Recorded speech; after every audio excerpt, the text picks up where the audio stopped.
Good morning, students. Today we start the second part of unit number 9.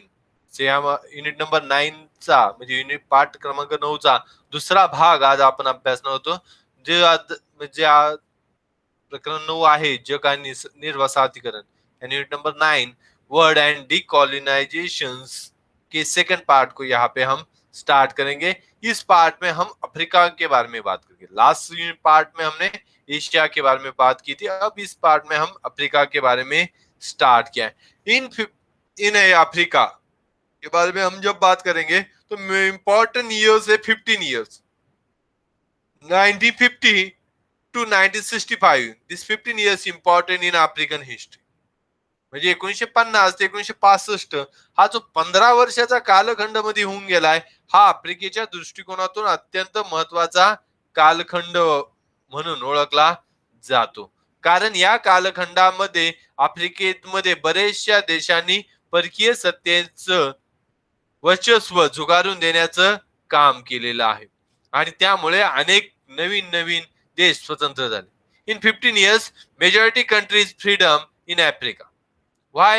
Because European countries start the new education system in Africa, and this new education system studied in African peoples. They know of French Revolution. They know about American Revolution. They know about nationalism. म्हणजे परकीय देशांनी चालू केलेल्या शिक्षण पद्धतीमुळे African लोकांना French राज्यक्रांती असेल, American स्वातंत्र्य युद्ध असेल किंवा राष्ट्रवाद असेल या संकल्पना आता त्यांच्या लक्षात येऊ लागलेल्या आहेत. त्यामुळे आफ्रिकामध्ये राष्ट्रवादाची निर्मिती झाली आणि दुसऱ्या महायुद्धानंतर मोठ्या प्रमाणामध्ये आफ्रिकेमध्ये स्वातंत्र्य युद्ध लढलं जाऊ लागलं. याला एक महत्वाची गोष्ट कारणीभूत ठरली ती म्हणजे बारडुंग परिषद. अब इम्पोर्टेंट क्या है इसमें? अब बारडुंग कॉन्फ्रेंस. अब इसकी स्टार्ट कैसी हुई थी? India organise in 1947 first Asian conference. Bharat ने क्या किया है 1947 में आप in independent year organise Asian conference. Which country this conference? This countries this in this conference majority countries in colonies. याच्यामध्ये बहुतांश कोण होतं या परिषदेमध्ये आशिया परिषदेमध्ये भारताने आयोजित केलेल्या तर बहुतांशी वसाहती असलेले देश यामध्ये सहभागी झाले आणि त्यामधून त्यांनी प्रादेशिक वादाची संकल्पना निर्माण झाली. जे आशियातील जनतेचे प्रश्न असतील, आशियातील सामाजिक सोशल आर्थिक सामाजिक समस्याकडे लक्ष वेधण्याच्या दृष्टिकोनात सहकार्य करण्याचं निश्चय करण्यात आला. In this Asian conference, they focus Asian people's social condition, Asian people's economical condition, Asian people's cultural condition, and every country want to help to each other. At the same conference organized in Bandung in Indonesia in year 1955. यासारखीच एक परिषद इंडोनेशियामध्ये बाडुंग या ठिकाणी 1955 साली आयोजित करण्यात आली. In this conference Asian African countries are participate. या कॉन्फरन्स मध्ये कोण कोण परिषदेमध्ये कोण आलं तर आशियाई आणि आफ्रिकी देश एकमेव आले आणि त्यांनी आपापल्या प्रश्नांवर चर्चा केली. जागतिक शांततेला प्राधान्य देण्यास ठरवलं आणि सहकार्य वाढवण्यास भर दिला. In Bandung conference all countries came together and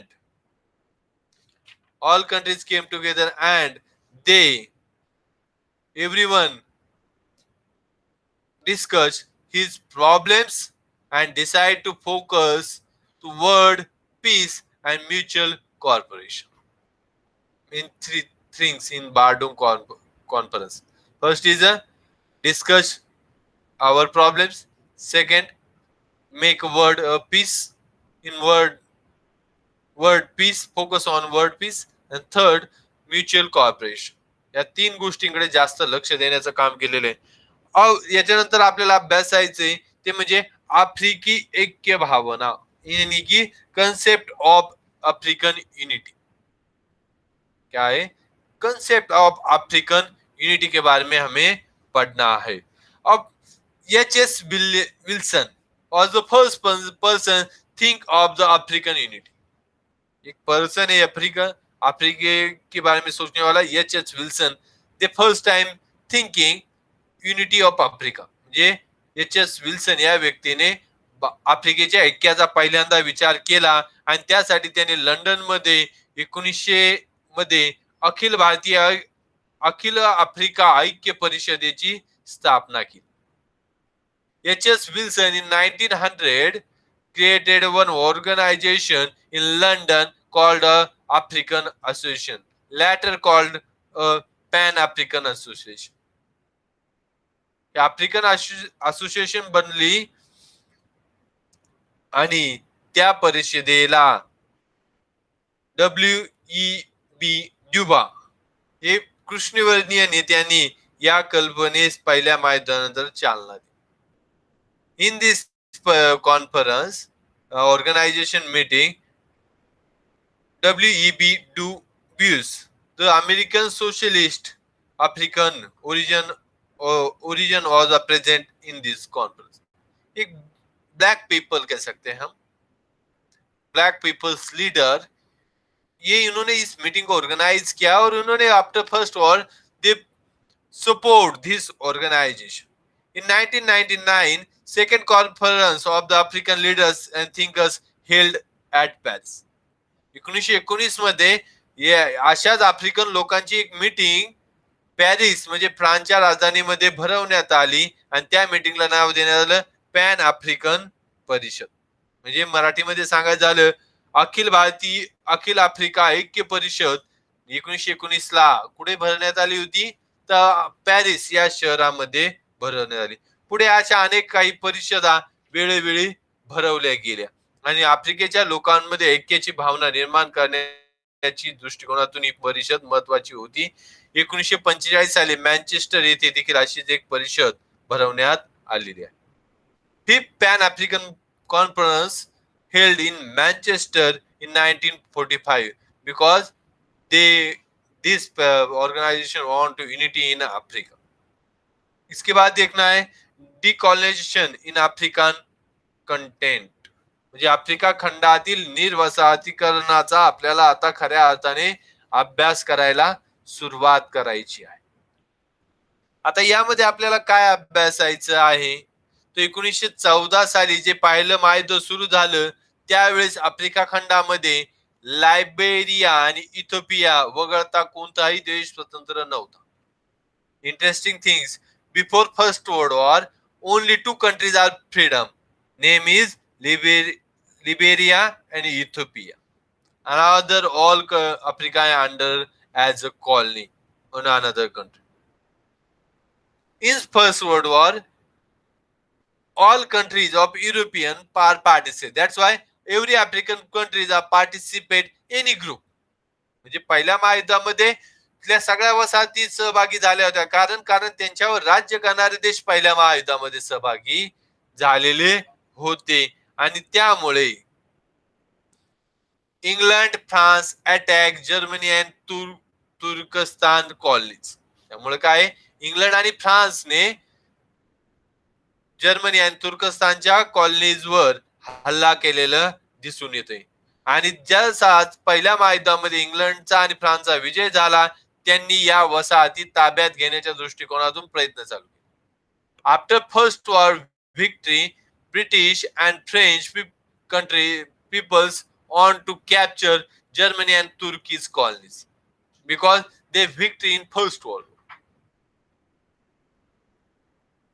But that time American President Woodrow Wilson thinking another thing। This says England and France don't capture the colonies of Germany and Turkey। They as a role and as a trustee in this colony। म्हणजे Woodrow Wilson यांचं म्हणणं होतं England आणि फ्रान्सने या वसाहती ताब्यात घेऊ नये, फक्त त्यांनी एक काय त्यांनी एक विश्वस्त या नात्याने या कॉलनीज मध्ये काम करायचं आणि त्यासाठी राष्ट्रसंघाची मदत घ्यायची. Means England and France only as a trustee in this colony, and that time they helped to League of Nations. In 1999, British, France, Belgium divide the Germany colony equivalent. म्हणजे 1919 मध्ये ब्रिटिश असेल, फ्रान्स असेल, बेल्जियमने जर्मनीच्या जेवढ्या वसाहती होत्या त्या वाटून घेण्याचं काम केलं आणि राष्ट्रसंघाचं एक 11 सदस्यीय विश्वस्त मंडळाच्या माध्यमातून त्याच्यावर काम केलं. म्हणजे आम्ही काय कॉलनी ताब्यात घेतल्या नाही, पण आम्ही ट्रस्टी म्हणून काम करतोय, पण आम्ही वाटून घेतल्या, असा यांचा एक विचार. In 1999, 11 trustee members control these German all colonies. They only say these colonies is not under any country. This colony under in League of Nations, but indirectly all colonies are controlled in France, England, and Belgium.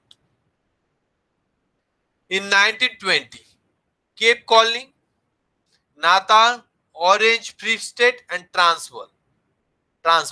4 colonies are came together. 4 colonies are came to amalgamated, means came together. Amalgamated मतलब came together and created South Africa country. म्हणजे ह्या 4 colony एकत्र येऊन त्यांनी दक्षिण Africa देशाची निर्मिती, राज्य निर्माण केलं. But after that, in this country's control under the white people.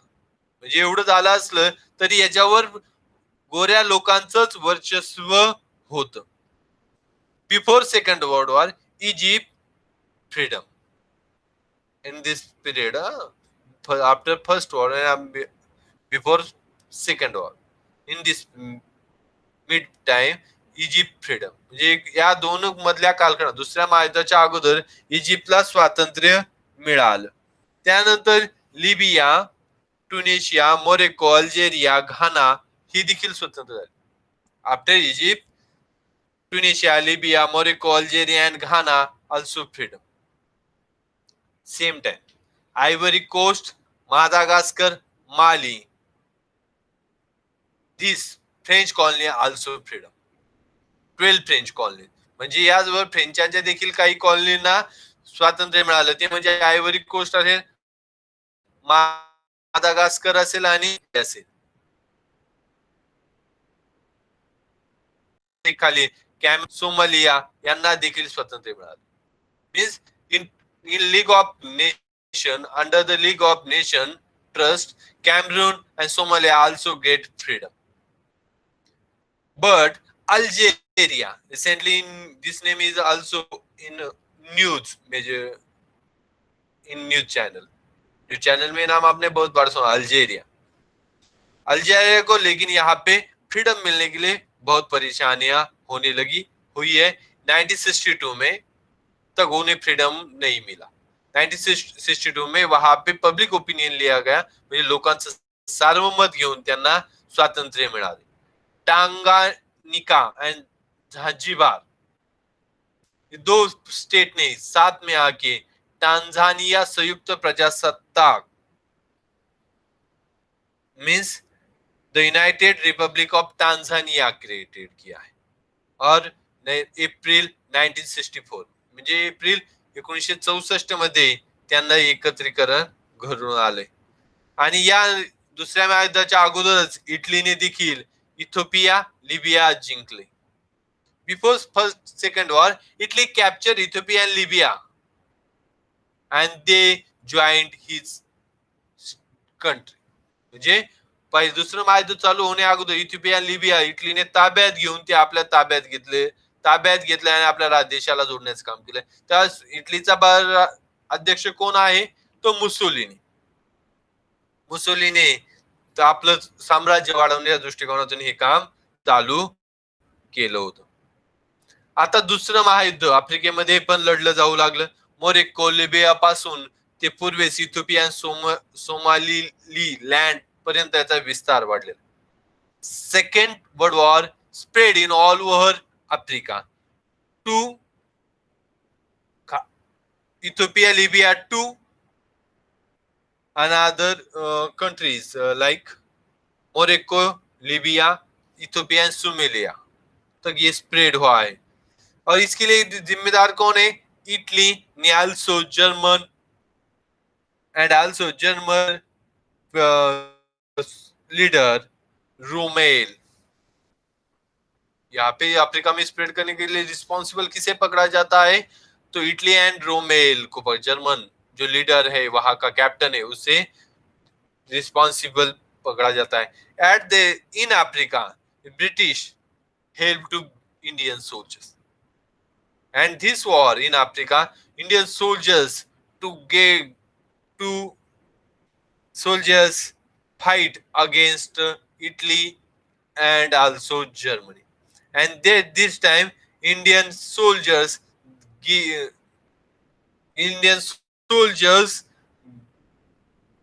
क्या कर सकते हैं इसके लिए? इंडियन सोल्जर्स ने अपना बेस्ट देने का काम यहाँ पे किया और इस वजह से यहाँ पे ब्रिटिशों को विक्ट्री मिली और Italy end Germany start retreat. म्हणजे यामुळे इटली आणि जर्मनीला या ठिकाणावर माघार घ्यावी लागलेली होती. त्यामुळे 1945 मध्ये सर्व वसाहतीमधून जर्मनी आणि इटलीला माघार घ्यावी लागलेली आहे.